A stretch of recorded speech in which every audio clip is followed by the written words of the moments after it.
Oke, Assalamualaikum warahmatullahi wabarakatuh. Selamat pagi, saya Anggun Desa Putri dengan NIM 120190055 dari Prodi Teknik Industri. Di sini saya akan menjelaskan resume modul yang telah saya buat pada mata kuliah Stadium General. Oke, untuk modul yang selanjutnya yaitu Communicating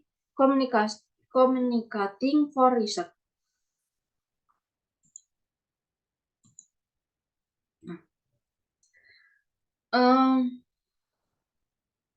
Langsung saja ke penjelasannya.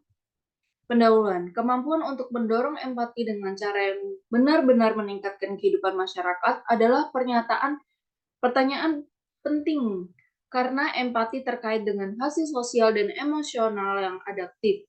Kemampuan orang untuk berempati melalui kemampuan berlatih seperti pengambilan perspektif adalah inti dari banyak upaya untuk menumbuhkan empati.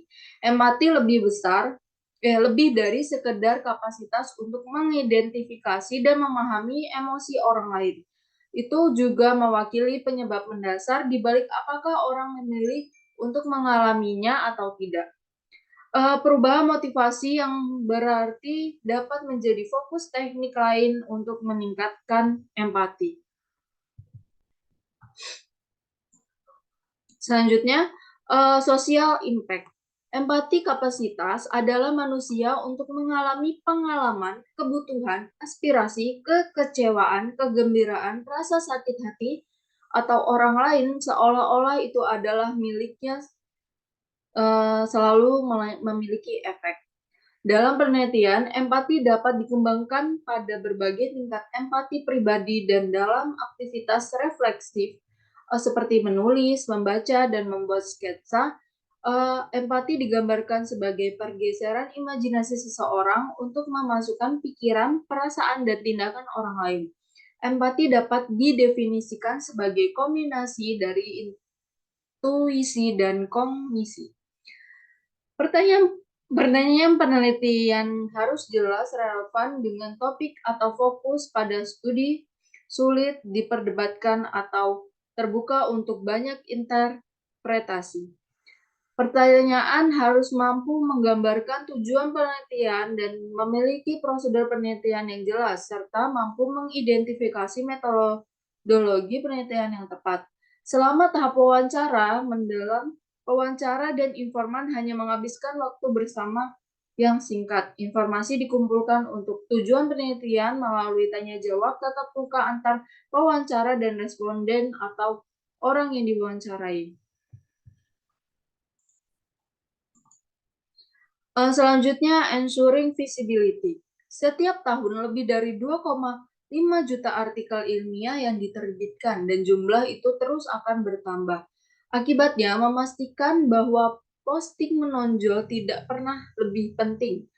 Elsevier menjelaskan apa yang dilakukan dan apa yang dapat dilakukan untuk memastikan bahwa pekerjaan menerima perhatian yang dibutuhkan.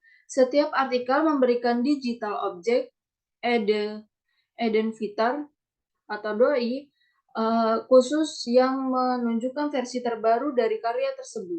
Dokumen PDF online akan memiliki lambang tautan crossmark sehingga pembaca dapat memastikan bahwa mereka membaca versi terbaru. Penting untuk memberikan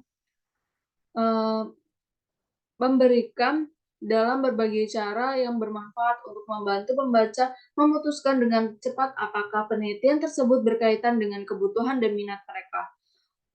Promosi artikel dan menjadi lebih berpengetahuan tentang alternatif yang tersedia dan pemanfaatannya, serta tautan ke artikel situs web yang relevan, termasuk blog, media sosial, Wikipedia, dan situs web yang dijalankan oleh institusi. Optimasi mesin pencari atau SEO adalah istilah untuk perubahan frase untuk meningkatkan lalu lintas. Selanjutnya, inclusion and diversity for research. Hambatan yang dihadapi oleh sekelompok LGBTQIA+ Dalam mengakses pendanaan yaitu penguncian sosial, devaluasi profesional, penindasan pelecehan dan ujaran kebencian di tempat kerja serta keengganan untuk keluar. Sedangkan hambatan yang dihadapi oleh ras minoritas dalam mengakses pendanaan yaitu bias implisit dan eksplisit yaitu rasisme termasuk dengan sentimen anti kulit hitam, stereotip dan devaluasi geografis, ketidakjelasan kriteria penilaian dan pengasihan sosial. JEDI memiliki visi pada tahun 2020 yaitu tindakan positif, tindakan anti ujaran kebencian, mencegah intimidasi, pelecehan, intimidasi di tempat kerja, keamanan dari sesama, perjalanan kesenjangan gaji, hambatan untuk pekerjaan atau promosi, dan persimpangan. Nah, penutup.